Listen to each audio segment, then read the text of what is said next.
মজার কিছু তথ্য জানাতে যাচ্ছি। আর ভিডিওটি দেখার ফাঁকে আমাদের চ্যানেলে প্লিজ সাবস্ক্রাইব করে নিন এবং নোটিফিকেশন অন করে নিন। তো চলুন জেনে নেওয়া যাক মালদ্বীপ সম্পর্কে জানা অজানা 10 তথ্য। মালদ্বীপ মোট 1192টি দ্বীপ নিয়ে গঠিত। মালদ্বীপের 95%-এরও বেশিরভাগ পানিতে পরিপূর্ণ।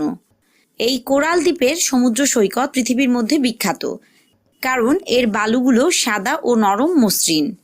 গোটা পৃথিবীর মাত্র 5% বিচ এরকম সুন্দর। মালদ্বীপ পৃথিবীর সবচেয়ে নিচু দেশ। সমুদ্রপৃষ্ঠ থেকে এর গড় উচ্চতা 4 ফিট 11 ইঞ্চি। এখানকার সবচেয়ে উঁচু জায়গা হলো ভিলিঙ্গিলি আইল্যান্ড, যা সমুদ্রপৃষ্ঠ থেকে 7 ফিট 7 ইঞ্চি উঁচু। মালদ্বীপ এশিয়ার সবচেয়ে ছোট দেশ। এদেশের আয়তন মাত্র